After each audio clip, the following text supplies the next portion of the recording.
Welcome to the Small Giants Fishbowl. This topic is A Small Giant's Final Bow, How a Responsible Exit Strategy Impacts Your Legacy. Moderated by Paul Spiegelman, founder of the Small Giants community. Exit planning can be a scary topic to think about, but no matter what stage you are in your business, it's important to have a plan for how your company will continue after your time. For Small Giants companies, it's even more important to set up a responsible exit strategy that will preserve your hard-earned legacy. In this fishbowl, hear two values-driven leaders share their succession stories. Kris Maynard of Essential Ingredients will share how he implemented an employee stock ownership plan, and Jill Nelson of Ruby Receptionists will share how she sold her majority share to a culturally conscious and responsible venture capitalist firm. Okay, here we go. And I'm just going to really facilitate a discussion today on this topic of really alternate ways of growing our business or alternate ways to finance our business. Not necessarily an exit, because the two founders we have with us today haven't exited their businesses at all. But as we reflect back on the Small Giants community and the people that are associated with the community, we've done informal polls over time.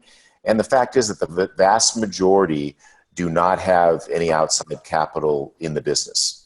They're not venture funded or private equity funded. Some are family businesses, but most either own the business 100% or own with some partners. So sometimes thinking about growing our business a different way, a different financial structure is really foreign. I know in my own business that I had for 28 years, in early days, and some of you would probably relate to this, I tried to get money and nobody would give it to us. And once we got a little bit of success, everybody was throwing money at us and we just didn't want it anymore.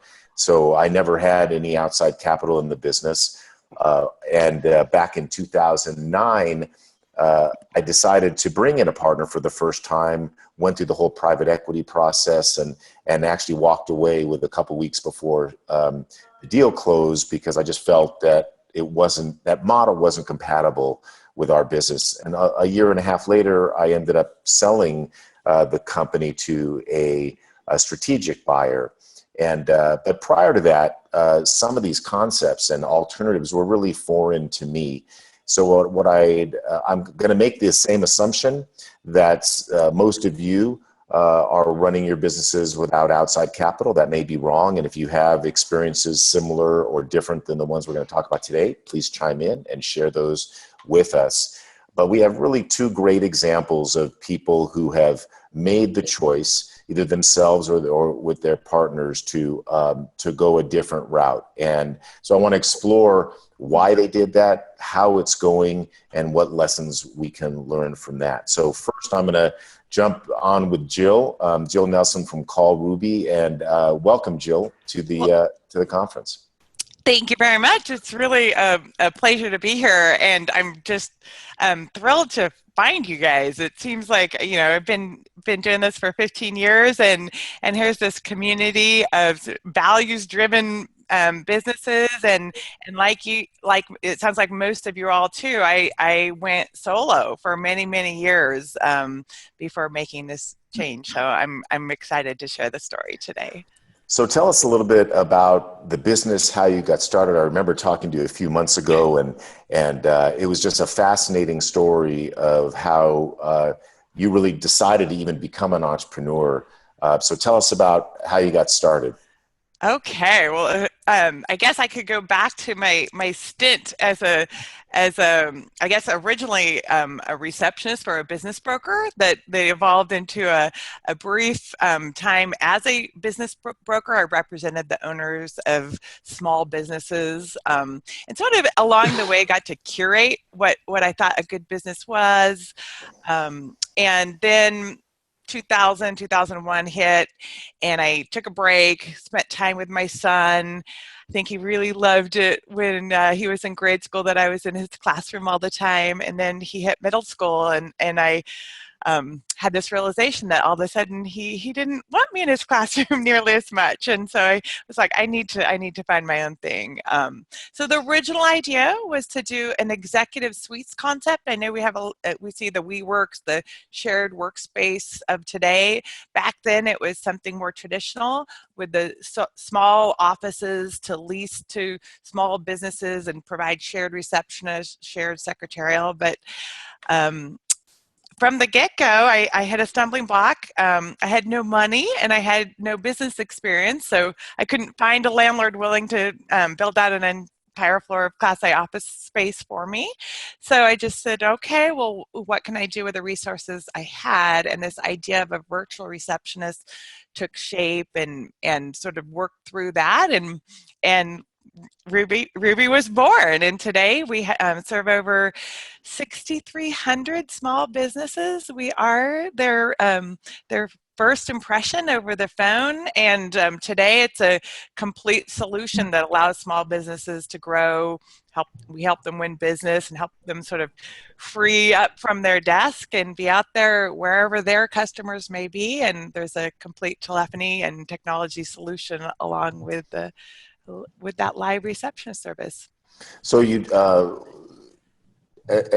you look at the bricks and mortar of the service that you provide, is this a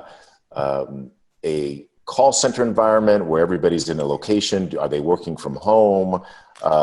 And when you say virtual receptionist, what does that really mean? That's right. So thank you for asking that question, because they are real, lovely, charming people. We're all here in Portland, Oregon, and like many of you, our culture really drives our success. And so not only are all of our receptionists, all of our employees in one of our two beautiful locations, they want to be there, and so we have that teleworking question come up. It certainly adds to the flexibility, but at the end of the day, our community drives our service, so we all come together. Yeah, and wonderful. There's something like 260 full-time receptionists we have here in Portland now. Okay, so you got a sizable business there, and where are you guys approximately in revenues today? So we'll do about $37 million in revenue, and we're very excited. Next week we get to celebrate being only the second company in the history of the Portland Business Journal doing this, but we'll get a double Lighthouse Award for 10 consecutive years on the private company's fastest growing list. So we're very excited to have that Wow. sort of notch. It's been a long time coming. Yeah, congratulations. And I want to, you said it was only recently that you became aware of the Small Giants community. And I think there's a lot of things that you do that are small giant-ish in terms of the way that you've built your business and the culture. You've got some very cool core values, including practicing wowism. That's right. So what does that mean? Well, at the end of the day, if we can get a wow out of anybody, we've practiced wowism. But when we look at how do we get that, it's about really anticipating our customers' expressed and unexpressed needs and giving it to them before they even know to ask for it. And so it isn't just doing what somebody asks, it's really listening, connecting with them, hearing what the need is, and fulfilling that beyond their wildest expectations. Yeah. I guess that would be Well, I know that at some point you were able to get this business started. Now, when I talked to you a few months ago, you told me that in the end of 2014, beginning of 2015, you actually sold the majority interest of the company to a private equity firm. I did. And lived to tell the tale. I So did. first is why did you decide to do that? Was this something that you did proactively? Were you approached? How did that develop? Okay, yeah. So originally, and this was, going on 3 years now, and, I'd been in the business for 12, 13 years, and, after a time, the success was there, and I think I was starting to think about possibly what my next chapter was, and just, got approached quite frequently, probably similar to your story, and finally decided that I would just test the waters and hired an investment banker to just go through the process. But I will say that the why of what we do here, I mean, the whole reason I think it's worth getting up and coming to work is the wonderful careers that have been built here and what people do every day to make this company a success. So I was incredibly tentative. And it was when I hired the banker, I was like, now, just so you know, I'm not necessarily going to do a transaction, just so you know. And I was so adamant and so like, it's got to be the perfect fit. It's got to be the perfect fit that my, one of the investment bankers finally said, he was from Tennessee, and he said, Jill, like I tell my wife, I heard you the third time. So it was a very, like, I was not going to sell if it was not a perfect fit. And at first, oh my gosh, everybody we talked to, they all seemed the same. And it was a pretty long process. But by the end of the process, not only had I found a partner that I thought really would align with Ruby well, I actually came to the conclusion that the company itself would have a brighter future and its people would be better off with them as a partner than just continuing to go it alone. And thankfully that's proven to be true. And I remember you were pretty open with me that you felt even as a leader in your company, and as you were growing probably bigger and faster than you had expected, that you had some to learn too, and it could help in your own leadership journey. That's right. I think as you go along your journey and you grow, you get to these little plateaus where all of a sudden you know it's almost always the moment after you kind of think you might have it all figured out, and then something happens and you realize, oh my gosh, I'm back at the beginning, and you start to realize that you don't know what you don't know. And so it is that I think we experienced that around 10 million in sales, and then a couple of years ago we really wanted to evolve our offering into an equal footing with the service, a technology solution as well. And while I knew what I wanted it to become, I didn't know how to make that happen. And certainly the updated partners, that was one of the things that they provided, is they helped sort of open my eyes to how modern day technology companies work with an agile process to get things to the finish line. Help me find a head of product who's just literally transformed our company. And prior to that, I didn't even know what a product person was. So that's just one example, I think. So I want to take you with one more question before you did the deal, which is, how did you determine or do your best to due diligence about the fit with the firm you ultimately chose? Yeah, and I think that's a really important process. I chose them because at the end of the day, while everybody gave words to how important culture was and how they really appreciated the culture we built and our reputation as a great workplace, I got the sense from Updata that they saw that not just as something that was neat and special, but they saw that as our unique differentiator and the very thing that protected us from competition. And that it wasn't just great and it wasn't just something they committed not to break. They were like, it is essential that we don't break it, and that is the primary reason why we're even talking to you. And that became clear through the conversations, but then absolutely the due diligence process, it was a two-way street, and they were very open about making sure we talked to portfolio companies, leaders that were there, leaders that were no longer in those companies, that have had at every stage, and they invited us to basically talk to anybody that we wanted to. And luckily for us, they had a very successful story in Portland where we are, and so I got to really see that firsthand. Yeah. Well, two more quick questions for you, and then we'll turn over to Kris for a few minutes. But you said, what did they, in hindsight now, it sounds like that they brought more than money to the table.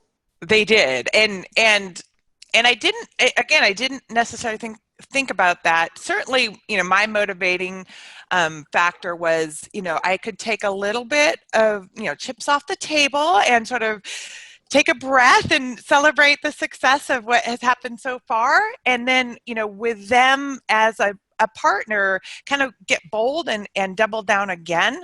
And certainly the financial stability that they brought has allowed us to, put our foot on the gas pedal, in terms of marketing, that kind of thing. But things like, I have been able to build a leadership team that I don't think any of them would have even talked to me if I didn't have this respected growth equity partner. And they're wonderful aligned people that are going to help us in the next stage. So just the access to talent is one of the things that in hindsight I would have not anticipated. And certainly sort of that you get the ability to access to their portfolio companies and access to experts. I think another benefit is just the realization that we had a really wonderful product that has a true market value, and we were marketing pretty conservatively and we're very profitably as well, and this sort of leap of faith that we can spend more, it's okay to spend more. And I almost feel like those 13 years of building up gradually were filled with all kinds of lessons that I did not need to learn. So yeah, there's just many different, and it all is around education and support and access to experts who've done it before. Yeah, sounds like it's been a wonderful result, so far, and more to come. Let me turn over to Kris Maynard for a few minutes and hear your story, because your story is a little bit different. One is you're in a different business, Kris. So why don't you explain to us about Essential Ingredients? Okay, well, thank you. Welcome, everybody. So Essential Ingredients, you probably used products that we may have sold to somebody maybe a half a dozen times this morning when you were getting ready, washing your hair, brushing your teeth, hopefully putting on deodorant. So we sell the ingredients that go into, all those personal care products that you buy: sunscreens, shampoos, lotions, cosmetics, etc. So if you read the back of your shampoo bottle tonight or tomorrow morning, you're going to see all these crazy names you can't pronounce. Those are all the ingredients we would sell. So we don't make anything, we just distribute. Started this business back in 1996. I worked for a chemical manufacturing company right out of college, sort of by accident. That's a whole nother story. But in that process of peddling chemicals here in the Southeast, I met the fellow who would become my founding business partner, who worked for a small distributor at the time. And both of us, the very first time we met, shared sort of a hidden desire to do something on our own someday. And over a period of about 3 or 4 years, hatched this idea that became Essential Ingredients. So that's what we do. Well, and you guys have, like you said, celebrated 20 years last year, which is great. Grown the business quite a bit. You said you're probably going to do around 90 million this year in revenue. That's correct. Yeah, that's wonderful. And I know you've been involved in the Small Giants community now for several years. So the things that we stand for, whether it's culture, community, leadership, all of those things that go into values-driven business, also impact and have resonated with you in your business. How has that been demonstrated in the way you guys do business every day? Yeah, it's interesting. I took a number of my folks to the event last week, and as I was, we were coming home and debriefing. I was reflecting and sharing with them sort of my aha moment. I mean, the first time I went to a Small Giants conference, and you probably all watch the Mutants movies, but all the mutants feel like they're really different and unusual until they go to the college where they train all the mutants. And then you get there and it's like, wow, I'm not the only freak in the world. So you get around these other people who share these values and are passionate about, of course, passionate about growing their businesses, but for a lot of different reasons other than just lining their own nest. And so that it's very refreshing to get around that same group of people and more of them every year. So if you're not involved in that community, I would really encourage you to consider it. But that was sort of us, for 15 years. We really were passionate about taking care of our people, trying to help them understand their natural areas of giftedness. How can we plug them into work that really echoes a lot of the things that they are naturally gifted with, and put them in jobs that they can be super successful and fruitful and feel rewarded and not feel like slaves every day. So you guys are moving along, running a successful growing business. And at some point a few years ago, you made the decision to become an ESOP, an employee-owned company. Had you considered other options prior to that, whether it was private equity or any other sources of outside capital before you guys went the route of an ESOP? We had considered, we'd been approached by a number of folks who wanted to acquire the business, both competitors, private equity folks, and had really concluded, through a series of discussions, and not that all those folks are evil people. I told Jill before we started I wasn't going to offend her because of private equity, but just the folks that we happened to interact with, it seemed like they were just after, financial reward was the end game, and everything else was secondary. And to us, financial reward is the result of all the things we do well, and we take great care of our customers, our suppliers, our people. And the financial reward is the result. So it's a natural byproduct of the things we do very well. So the vibe that I got from everybody else that we talked to was that financial reward was the only thing they were after, and they're typically willing to sacrifice employees, customer experience, or supplier relationships in order to ring the bell, at the end of the day. So that just wasn't something, even though a lot of people told us a lot of rosy things that I think they thought we wanted to hear, I was really uncomfortable, and so were my two partners, with relinquishing, total control of the culture over to somebody else. So we hadn't met that person that would do that for us, and we had a supplier that was an ESOP company that we had been interacting with for a number of years, and so that gave us our exposure to what it could look like. So we learned a lot just through osmosis, how an ESOP works and the benefits of it. And as we continued to study it, probably the first time we looked at it really hard was 2008. And then, of course, 2009 happened to all of us. And so the markets were not lending markets, everything dried up. So we sat back and waited for everything to recover and took another run at it in 2011 and pulled the trigger. I remember when I was running my business that there was a time that I looked at an ESOP and I was so confused with how it actually functioned or really what it was and how you would put it together. So I got to believe there's a few other people on the call that are like me and are still sitting there thinking, what's an ESOP? So tell us how an ESOP works. So your fears were not unfounded, Paul. And it's a complex way to reward your folks, over a long period of time with really another retirement plan. So easiest thing to do is think of it as another retirement plan for your folks. In our case, we had a profit sharing plan before we had an ESOP, so we were rewarding our folks, with profit share from the company. The ESOP is really no different, other than the fact that it became, employees become owners in a sense of the company. So we went from 100% S Corp partnership, owned by three partners, and became a 100% S Corp ESOP. And that means that all the shares are owned by a trust. So me and my partners sold all of our shares to a trust. The trust borrowed money from in two sources. In our case, us. We owner financed a portion of it, and the bank. in order to pay us for the value of the company. And then over a period of time, in our case, 25 years, those shares get allocated out to participants, every employee, based on their compensation, throughout the years. So there's a vesting schedule, that comes along with it. There's lots of ways you can set this up and lots of ways you can get creative. But again, for us, it scratched two itches in terms of exit strategy. It was a long-term exit strategy for us. And it also gave us a way to preserve and protect the culture and enhance it going forward. So just like Jill, we wanted to take some chips off the table. We did that, but we weren't comfortable with relinquishing control of the culture ultimately. So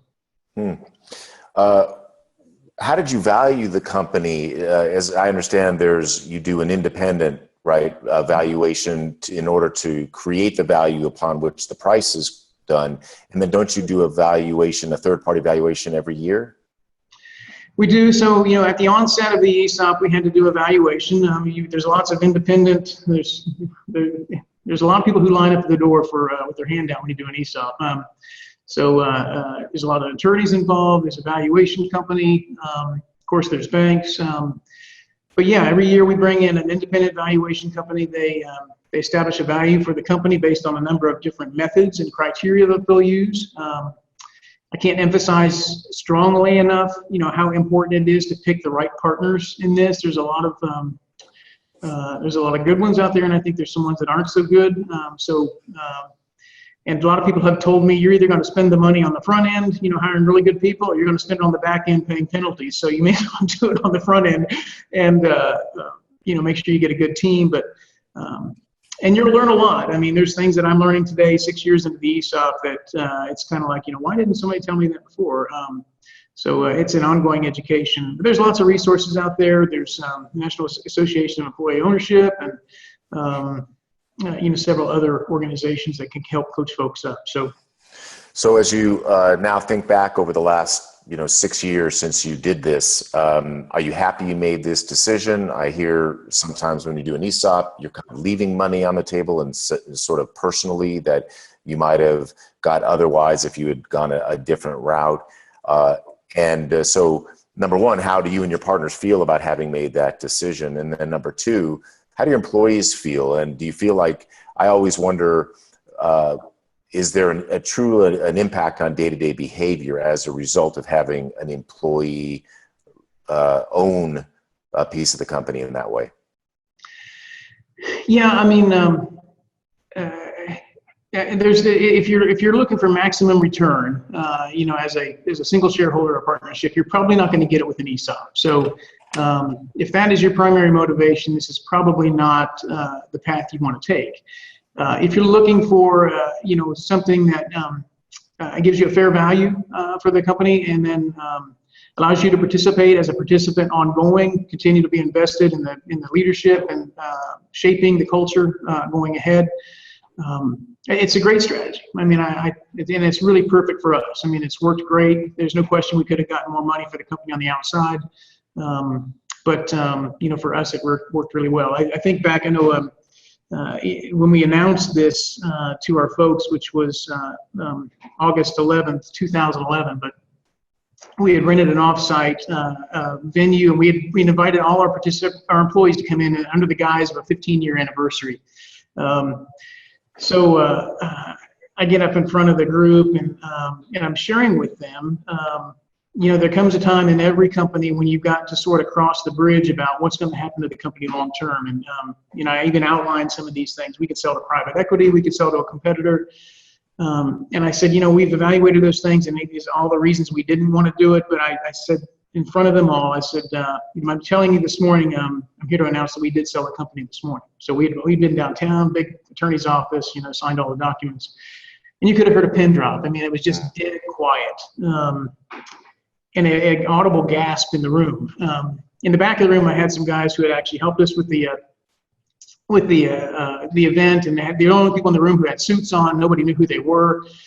And I said, well, I would like to. In fact, I said, the new owners of Essential Ingredients are here with us tonight. I would like you to, please stand up for me. So I had a couple of people in the back planted, and they were kind of like, with a real owner of Essential Ingredients stand up. So these guys would stand. I set up a step at popcorn style, and everybody's looking around the room. And I said, I had one of my warehousemen sitting in the front row, and his name's Kevin. And I said, Kevin, would you mind standing up for me? And he stands up, and he's looking around like, what this is all about. And I said, Kevin, how long have you been with the company? And he said, been here 7 years. And I said, all right, Kevin, I appreciate your work. Would you mind continuing to stand? And I went over to our receptionist, and I went around the room, and eventually had about 15 people standing up or so, and did the same routine. And eventually I said, would you all please stand up for me? And I'd like to introduce you all to the new owners of Essential Ingredients. So that was our sort of entree into the ESOP. And I know with a lot of folks, like me and my partners who sell the company, you want your people quickly to understand what it means to be, appreciate what ownership feels like. But it's not, everybody's an entrepreneur. And it was really up to us from that point on to start thinking about what kinds of things can we do to get our folks to think and act like owners. And so in terms of kind of the next part of your question, I think, Paul, the great game of business became an integral part of what we're trying to do in terms of getting our folks to understand how the business works. How do we make money? How do we lose money? What kinds of things can they do every day? Little things, big things, to either save us money or enhance a customer experience. I like what Jill said about the wow experience. We talk a lot about delighting customers, so anticipating their needs before they even know what they are, and bringing that delightful experience to them. So our folks are starting to get that now in terms of understanding how it works and starting to really feel, I think, like owners. So, yeah, it sounds like a real opportunity now to work with every employee to get them involved in acting and behaving like owners and learning over time. For those that don't know, the great game of business is really all about financial transparency and open book management and getting and educating your employees very closely to follow the financials of the business and understanding them and understanding their part in improving them. And so we have two great stories here that have had positive results. However, it can't always be perfect. So I'd ask each of you just to think about, and I'll start with you, Jill, what's been one challenge that you look back and go, wow, I wish I would have known that, or kind of a lesson learned that maybe wasn't as positive or allowed you to kind of deal with something that was unintended when you made this decision. And then I'm going to stop talking, and I want the rest of you to be thinking about what kind of questions you have for Jill and Kris, and either raise your hand or submit a chat, and we'll get to as many as we can in the remaining time. So Jill, let me start with you.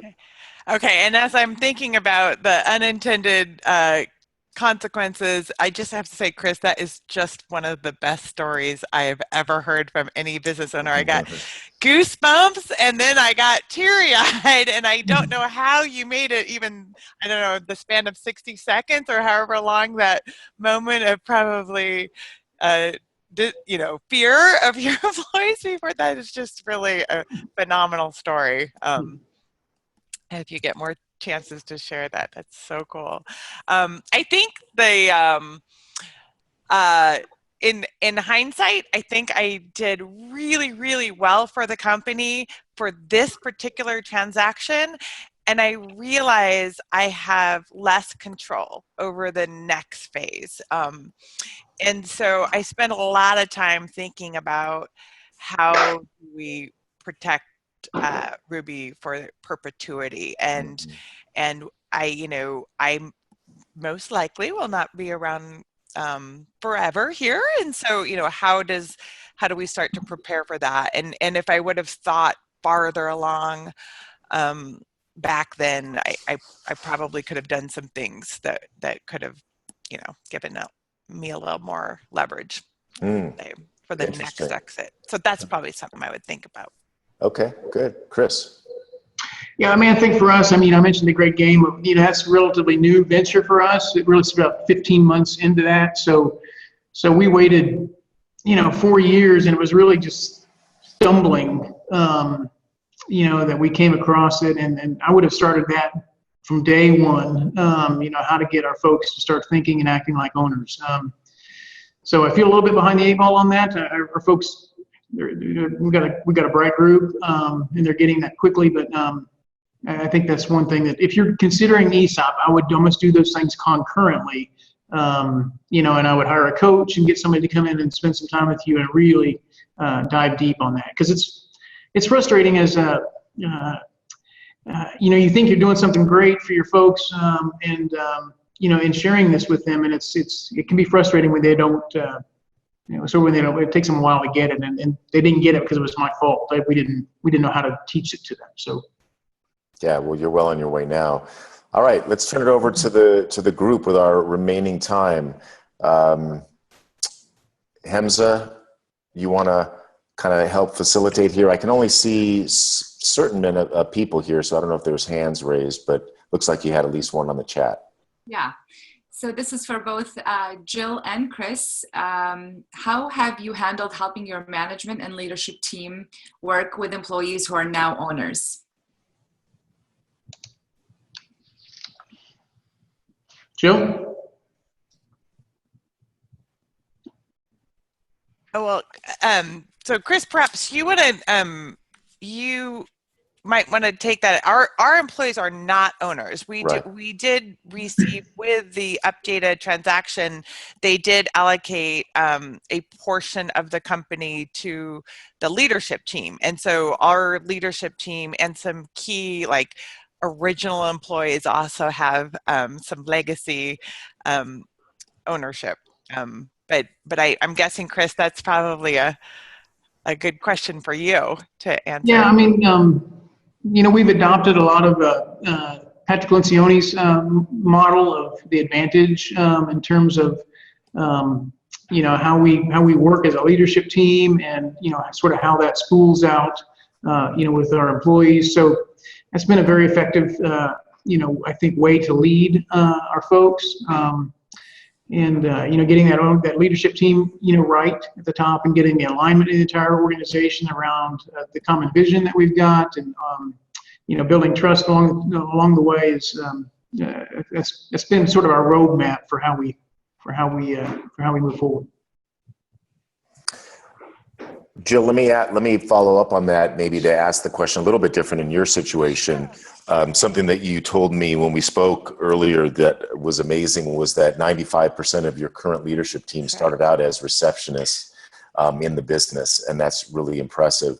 So once you did make the transition and sold a majority interest to a private equity firm, that changed the game, not just for you, but for them. Mm-hmm. So how have your other leaders reacted to now being part of an organization that is essentially controlled by an outside party?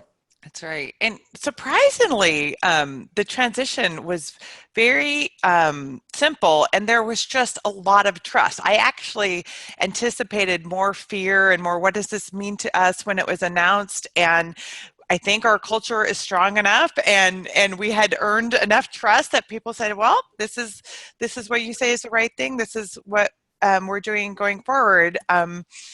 I will say the expectation to really build this world-class company, it was our vision that we essentially sold to Updata, and so they're helping us in whatever way, but it's the expectation, and it has been the most rewarding experience to promote and grow the leaders of this company. And also the most heartbreaking lesson I've had to learn is to put people into leadership positions before they're actually ready, and then have them fail and feel personally responsible for asking them to do something that they just weren't yet ready to do. And so that's been a real interesting challenge as we've learned more what outside executives do for private equity backed companies, and what their skill set is and what their expectation is we have to sort of reset the expectations for our leadership team. So consequently, our L&D, learning and development team, especially around leadership, has grown, I think, 7-fold since the transaction. So we're building best-in-class training, and we're trying to get out there in the community and get our people out there engaging with other world-class companies, but that's a delicate balance that that we struggle with, because growing our own leaders is also a key ingredient to preserve our culture, as well as it's one of the reasons I love going to work. Hamza, I think we have some more questions that have come in, so go ahead for the next one. Yeah, this is for Jill again. Jill, any specifics you feel comfortable sharing as to what you would have done differently that would have given you more leverage? I assumed that by selling the majority share, then that I was really sort of at the mercy of the majority shareholders for the next transaction. And so I just actually didn't pay as much attention to the details, and I didn't explore whether or not there were things I could do that would give me more power within the contract. Now, having said that, there are many things that I am doing today to ensure that the next time around, no matter who, actually, it's not even about who the next outside party might acquire Ruby from our current private equity company. It's really about how do we perpetuate and preserve the culture even as we grow organically, because we're now in 3 locations instead of 1. And, we've gone from, I guess, something like 100 and something employees at that time to well over 400 employees today. Again, thinking back, like how I'm spending my time today is trying to create a localized community of Rubies rather than breaking away from our thinking about us all as one central location, but being true to our brand and our culture, but creating more intimate communities at the local level and giving more leadership responsibility to the site directors at each location, and really skilling up the leadership team so that whomever it is at the next stage, they look at this team and go, wow, that's a team I want to invest in, not a team that we need to skill up, or whatever the private equity term might be. Good. Hamza. Yeah, so this is for either Kris or Jill, or both. How did your key events introduce a shock to your company's culture and change how you steer that today? So for us, a lot of our advisors looked at us when they met us and they started interacting. They said, "You guys didn't know it. You were an ESOP already." So we were sort of an ESOP before we were an ESOP. In the way I mentioned the profit sharing plan and how we cared for our folks, and really were passionate about sharing the fruits of our labors, with them, and even with our communities. We were very disciplined and diligent about trying to make sure we give money, or time, back to our communities. So it really enhanced, in our case, it enhanced where we were trying to go in terms of the culture, and so for us, it wasn't a shock at all. It put us on steroids in terms of magnifying the culture that we were trying to create. Thanks, Kris. For us, and our essentially the growth equity partners, they're not local here, so they're really pretty invisible on a day-to-day basis to our team members here.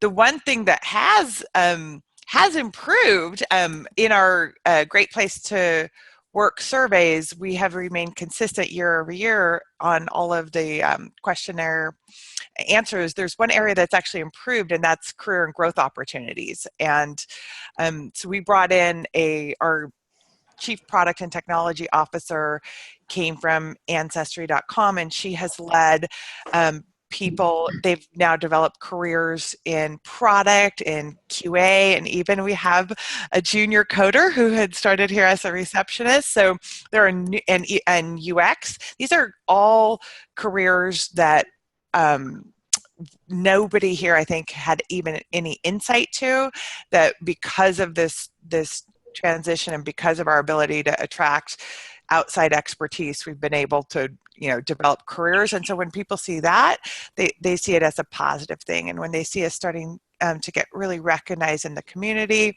it gives them a lot of pride. And so, I probably sound Pollyannish, but it has been very positive thing on almost all fronts.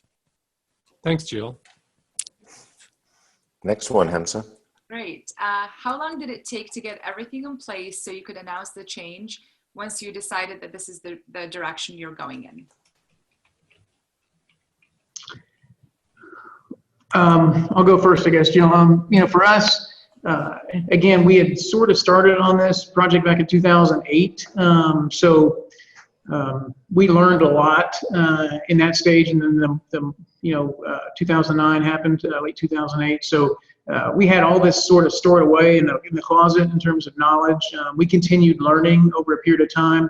Once we made the decision, which I think was probably I'd say February of 2000, maybe January, February 2011. It took us about 6 months, I'd say, to really put it all together, tidy it up, and announce it to our folks in August of that year.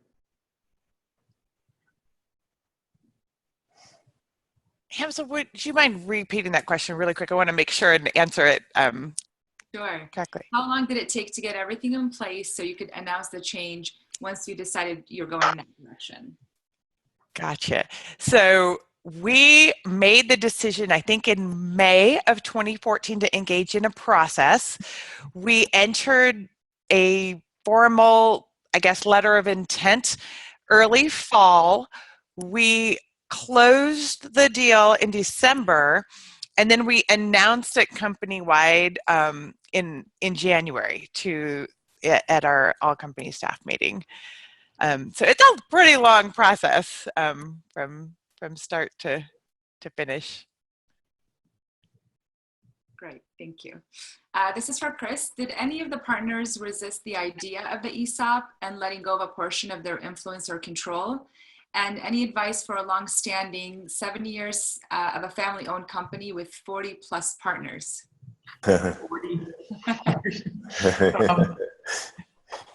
So in my case, no, my partners and I were all very much aligned in terms of what we wanted, for our folks and for ourselves, longer term.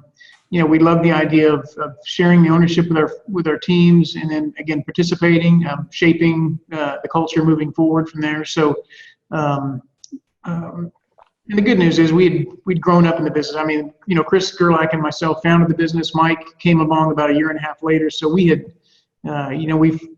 we'd been in the trenches and gotten bloody together, all the way through. So we had a lot of great friendship and a lot of alignment all the way up through the ESOP. So in terms of advice for a 70-year-old 40 partner, that's a little more complex than the deal that I had. And that's going to be tough. You're going to have a lot of constituencies that want something different. That old, you're dealing with generational issues, I would think, and a lot of people are probably just motivated by, what's the output of the machine. So it's going to be really tough to get people to stack hands on an ESOP there, and it'd be worth the effort, but I don't think the outcome, I wouldn't be hopeful. Let me just follow up on that, maybe for both of you, but even in the few years prior to these transactions that you concluded, did you have any one or two mentors or trusted advisors that maybe didn't even serve you professionally, but just that you could lean on to help you make these really life-changing decisions? So, Go ahead, Joe. I'm sorry. Oh, I was going to say, you guys have your community too. I belong to the organization, Entrepreneurs Organization. It's a global organization. It actually sounds very aligned. I learned about the Great Game of Business from that organization and have followed the Rockefeller habits probably years and years ago to really create that foundation of building a business on mission, vision, and values. So I have a forum of 7 other very successful business owners who are all growing and facing these kinds of decisions on a daily basis. They are in completely different lines of work. And so we're able to talk confidentially with a lot of trust without fear of, impeding on in each other's space. And it was just really wonderful to have that group alongside every step of the way. And I would do a presentation to them regularly where a presentation for us is what's going wrong in your life or what are you challenged by, and you present on that, and they help you solve that. And that helped me sort of be bold and say yes.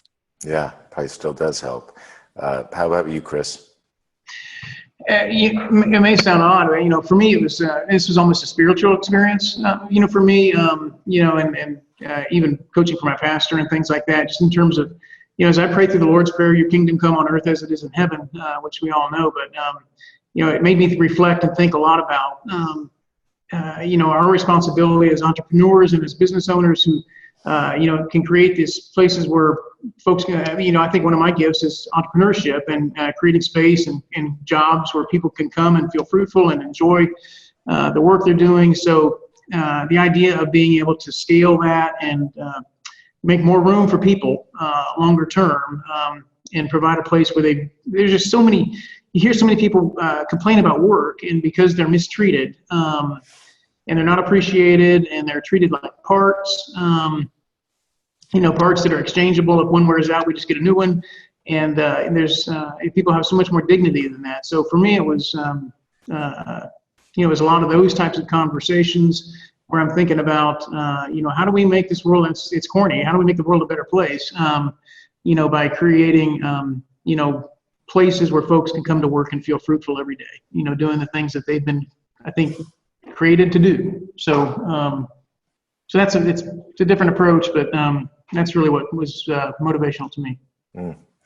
Hamza, I think we probably have a couple more, right? Yep. How do you make sure everyone does look at the bottom line or the opportunity for growth? So we incentivize, part of the open book management, a great game, method, incentivizes the entire organization around, a couple of common goals. So we've got, really two strategic objectives that we'll focus on for a year. One is typically EBITDA. So we'll get the entire organization moving toward that, gets them to think about, in the sense of educating them on, how P&L works, how do we make money, how do we lose money, getting everybody focused on the bottom line. And then we'll typically have something secondary to that. Maybe we're focusing on a partnership with a supplier we're trying to enhance, or some other major event that we think can move the meter. And then everybody gets rewarded up to 20% of their annual compensation in bonus if we hit or if we exceed our targets for the year. If we hit our targets, it's 10% nut. So, and again, that's sort of a great game of business mentality and method that works very well for us. Of course, long-term incentive for our folks is the ESOP share price. So as we continue to build value in the organization, and then someday when they leave, the trustee, there's an exchange that happens and they take a big wad of money, hopefully home with them, that they can share. So. How about you, Jill? Yeah, that's great. I love hearing that. We've actually struggled. We do have a profit sharing plan, and we distribute somewhere between, depending on the year, 10 and 15% of our EBITDA as well. But we have really struggled with helping people attach what they do on a daily basis back to that number. So as a strategy, what we have done is worked very hard at making people understand their value, the difference that they're making both in our customers' lives and our callers' lives, as well as how what they do on a daily basis helps the company be successful. So we are a little dashboard crazy, and we have very basic KPI measurements, and we make very sure that our KPIs align with what really matters. And so when we start measuring the things that are easy to measure, like attendance and number of calls, we start getting away from those core values. And so we've learned how to create dashboards that actually help people track their success in how they're making a difference in our customers' lives, the different, like how are they connecting with customers. So we actually try to incent around, if you live the values, we are going to be successful. That's so if we can mastermind a dashboard that produces that, then I think people really understand their connection and the company achieves its goals. That's right. Well, this has been so interesting, fascinating for me, for sure, and I'm sure everybody listening. And we only have a couple minutes left. So before we just turn it over to Hamza to close us out, I'd just like to ask each of you to just share one quick piece of advice you'd give to those that are on the call today as they think about the future options for growing and financing or partnering around the growth of their business. So, Kris, you want to start? Yeah, I mean, I would don't operate out of fear. It's, I think most, I don't know. A lot of folks out there operate out of fear, and they make decisions or don't make decisions out of fear. So I'd tell you, don't be afraid. Ask lots of questions. I'm available if you want to ask about ESOPs or some of my other experiences. I'm sure Jill is as well. But my encouragement is there's lots of folks out there that want to help you. Ask, and you'll probably receive. Thank you. Yep. Thank you, Jill. Kris, you took the words right out of my mouth. I was actually don't be afraid. And exploring is exploring, and the idea that there are partners out there with, that have the ability to give you access to capital to really expand. If you're doing something wonderful and cool that really does make the world a better place, the ability to get, some firepower behind that and a great partner to increase the likelihood of success can be a good thing. And you do not have to say yes to anybody.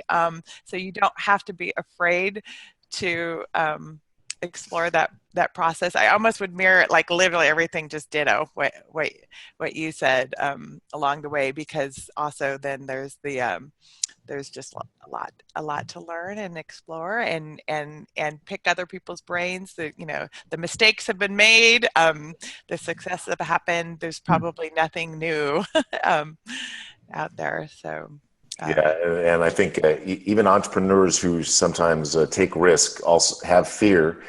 We all do. So I think what you're saying, both of you are saying, is just to have the courage to explore and ask questions, and the right answer will come eventually. So Kris and Jill, thank you so much for being on the call. Very, very enjoyable, educational. I hope everyone else enjoyed it. I think both of them are more than willing to answer questions that you guys have to follow up, because that's what the community is about, is we share with each other and all the lessons we've learned. Okay, well that's it for this one. Check out more Fishbowls exclusively for the Small Giants community at smallgiants.org.